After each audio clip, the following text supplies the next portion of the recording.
তবে একজন লোককে আমি খুব ফলো করতাম, সেটা হলো হাদি ভাই। তার সহজ সরল উক্তি দেশের জন্য কত একটা আমাদের দিক নির্দেশনা আমরা এতদিন পরে বুঝতে পারতেছি।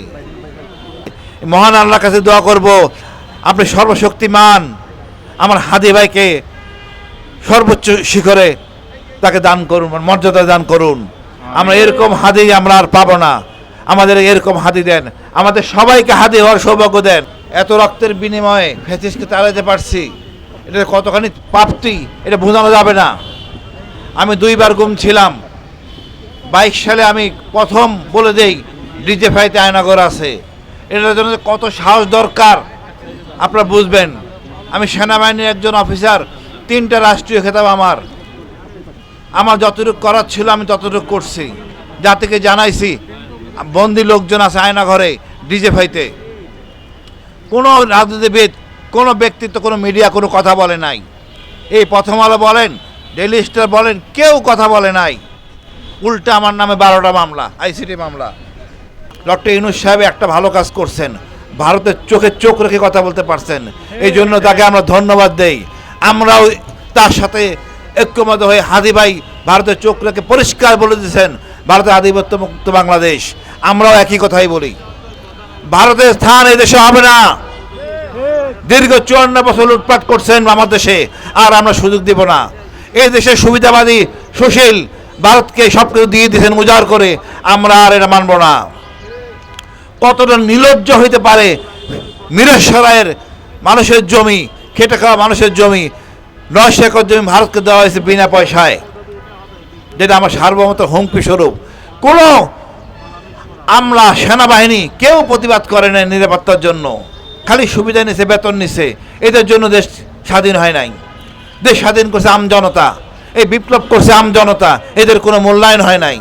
অদ্যাবধি দেখেন মুক্তিযুদ্ধের সংখ্যা নিয়ে বিতর্কের সৃষ্টি করছে, শহীদের সংখ্যা নিয়ে বিতর্কের সৃষ্টি করছে এই আওয়ামী লীগ সরকার। আমরা চাই সকল বিভেদ ভুলে ঐক্যমতে পৌঁছি, দেশটাকে একটা কাঙ্ক্ষিত লক্ষ্যে পৌঁছে নিয়ে যায়। কিন্তু দেখেন সংস্কার আমরা করতে পারি নাই। আমাদের এই সংবিধানেই আমাদের সুযোগ করে দিয়েছে গুম, খুন, সকল অনৈতিক কাজকর্ম। রাষ্ট্রের কাছে আমরা কি চাই? শুধু একটা ইনসাফ চাই, ন্যায় বিচার, আর চাই পুলিশ যেন সেবক হয়। তা সেবক হইতে না পারেন, অন্তত জুলুম করেন না, এইটুক তো চাই আসলে। এইটাই যদি না পাই তাহলে কেন স্বাধীন হলাম? ডক্টর ইউনূস সংস্কার করছেন, মাথামুন্ডু কিছুই হয় নাই। উচিত ছিল এত লোকের এত মত নিয়ে দেশ স্বাধীন, দেশ সংস্কার করা যায় না। উচিত ছিল বিপ্লবী সরকারের, অথবা আপনারা যদি জাতীয় সরকার করতেন তাও একটা কাঙ্ক্ষিত লক্ষ্যে পৌঁছা যাইত। আমাদের সমস্যাই তো আপনি জানেন না। আপনি আলী রিয়াজকে নিয়ে আসেন, সেটা আমাদের সমস্যাই জানে না আমরা কোথায় কোন সমস্যা আছি। আজকে দেখেন ফুটপাতে রাস্তাঘাটে যারা কাজ করে, ভ্যানে চড়ে, ভ্যানে বিক্রি করে খায়, এরা কি মুক্তিযুদ্ধের সন্তান না? এদেশের সন্তান না? কিন্তু এদেরকে অধিকার নেই বাঁচার, চাকরি দিতে পারবেন না, এরা নিজেরা খায় তাও খেতে দেবেন না, সেখানেও চাঁদাবাদী। আমরা মনে করি আমরা এই বড় লোকের জন্য দেশটা হয় নাই,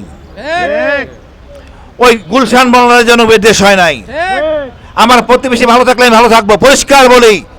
আমার এই আমজনতা, কৃষক, জেলে, এরাই আমার খাবারটা এনে দেয়। ওই বড় লোকরা কিছু এনে দেয় না, ওরা লুটপাট করে। আমাদের লোকরা জমি বেচে, গরু বেচে, বউ বাচ্চা রেখে বিদেশে গেছে, ওইখান থেকে টাকা পাঠায়। এই টাকা দিয়ে দেশ চলে, এই টাকা দিয়ে বাজার হয়, আমাদের বাজেট হয়। কিন্তু দুঃখের বিষয়, এই টাকাটা লুটপাট করে ভারতে পাঠিয়ে দেয়। ডক্টর ইউনূস যদি একটা কঠিন আইন করতে পারতেন, টাকা পাচারকারী মৃত্যুদণ্ড, তাইলেও খুশি হইতাম, তাও হয় না। এই টাকা পাচার মনে করেন আমাদের দরবেশ বাবা, এর হাত কাটলে অসুবিধা কোথায়? আমরা সবাই খুশি হব। আমাদের টাকা নিয়ে লুটপাট করছেন এসালম, দরবেশ, এরা। একটা লোকের কত টাকা দরকার? নির্দেশে উন্নয়ন করেন, চুরি করছেন, আপনারা উন্নয়ন করতেছেন বিদেশে। আমরা এই জন্য ব্রিটিশকে তাড়াই নাই, আপনাদেরকেও তাড়াইতে হবে। ডক্টর ইউনূসকে বলবো, আপনি যে অবস্থা করছেন দেশের, অর্থাৎ শৃঙ্খলা বাহিনী যা অবস্থা, আপনি বুড়া বুড়া লোক নিয়ে সব বসাইছেন ওইখানে, সবগুলি ছাত্র নিয়ে বসাইতেন, আপনি দেখতেন কি উন্নয়ন হইতো। কিন্তু তা করেন নাই। আপনি ক্ষতিগ্রস্তদের নিয়ে যেতেন, তারা জানতো কেন ক্ষতিগ্রস্ত, আপনি তা করেন নাই। সব বুড়া দুরা প্যাম্পার্স পরে অফিস করে এদেরকে নিয়ে দাঁড় করেছেন ওখানে। এরা কখন ওষুধ খাবে তার হিসাব করে, কখন ওষুধ খাইতে হবে, কোনটা বাদ পড়লো, দেশের কি উন্নয়ন করবে? আমি মনে করি পুলিশ বাহিনীতে অর্ধেক পুলিশ মেয়ে আনেন, আমরা অন্তত ভালো বিচার পাবো, অন্য জুলুম হবে না। পুলিশ যে এলাকার পুলিশ সেই এলাকায় রাখেন, সে এলাকার লোকদের চিনে, জুলুম করবে না। এটা সহজ সমীকরণ। জামাত, বিএনপি, আওয়ামী লীগ সবাই মিলেই থাকবো আমরা একসাথে, কাউকে তো ফেলে দিতে পারবো না। কেউ যদি ভুল করে ক্ষমা চায়, রাষ্ট্রীয় আইনে বিচার হওয়ার পর আমরা একসাথে থাকবো। তা আমি মনে করি আমরা অনেক কিছুর পর একটা সমীকরণে আসি। ডক্টর ইউনূসকে বলবো, আপনি একটা বিপ্লবী সরকার গঠন করেন, করে 3 মাসের মধ্যে সমস্যা সমাধান করেন। আপনি তো আমাদের সংবিধান ওই এসি রুমে বসে লিখলে হবে না। সংবিধান জনগণের, তারা নন এসিতে থাকে, রাস্তা ফুটপাতে থাকে, সেটা আপনি শহীদ মিনারে বসে লেখেন। 7 দিন টাইমের মধ্যে সংবিধান লেখা সম্ভব, কিন্তু আপনারা সেটা চান না। খাওয়া দাওয়া করবেন, ফুর্তি করবেন, হাই হ্যালো করবেন। ওই শহীদ মিনারে বসে এই ছাত্ররাই লিখে দেবে সংবিধান। এই সংবিধান হবে দেশের সংবিধান, জনগণের সংবিধান। কিন্তু আপনারা ব্যর্থ হয়েছেন। অনুগ্রহপূর্বক দেশের এই যে মানে যেভাবে হাতি মারা গেল, এরপর আবার ককটেল ফুটলো, আরও অনেক অসংখ্য ঘটনা ঘটবে, এটা কাম্য না।